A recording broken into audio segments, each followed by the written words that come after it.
story out front tonight. Drugs known as bath salts being blamed for a gruesome scene in Miami. This is a naked man. He was shot dead on Saturday by police because he was gnawing off another man's face. Obviously, that sounds horrific, and it is. I want to warn you that the pictures we're about to show you are very disturbing.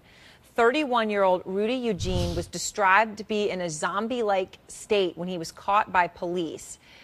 Armando Aguilar, president of the Miami Fraternal Order of Police, suspects Eugene was under the influence of so-called bath salts, which are sold as cocaine substitutes or synthetic LSD. When he was found, what he had done to this man's face, victim was 65 years old, truly horrific. Apparently, all that's left is his goatee. His eyeballs were gone, his face. It is unbelievable. Dr. Charles Sophie is a psychiatrist at the Los Angeles County Department of Children and Family Services, and he's out front now. Dr. Sophie, have you ever heard of anything like this? I mean, it's awful to even talk about some of the things I just said that this man did to his victim's face. Absolutely. There are many reactions that your brain can have when you're putting in a substance such as this. These are very cocaine-like substances that will have a very aggressive reaction within your brain, and the behavior that comes out of that could be anything from aggression to ripping off basically someone's face. Severe reactions, and they're not able to be tested, these drugs. So we're putting in substances into our face, into our bodies, that we don't know what is going to happen when we do that. So when we use the name bath salts, which I guess is the street name, you said a little bit cocaine-like. I mean, what would be in it? I mean, does it vary every single concoction, or what's really in quote-unquote bath salts?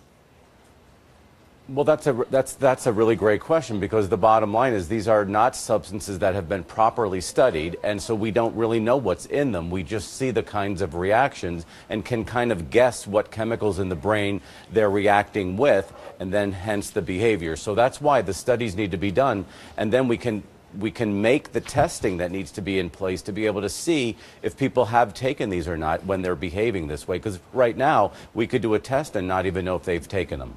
And my understanding is that the Eugene had been at some sort of a music festival. The police there had said that these bath salts were sort of something people were doing.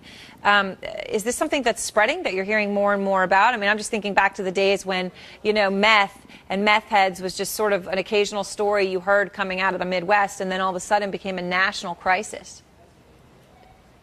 Absolutely. Over the past year, we've heard more and more, and I've had more and more patients with this type of issue. So they're out there. I think there's going to be a ban, if there isn't already, in the availability of them until the studies can be done and tests can be developed. But yes, we're hearing more about it.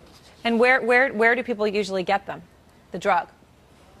I think most of the time they are sold at head shops under various names, but they're available over the counter until, I think, most recently.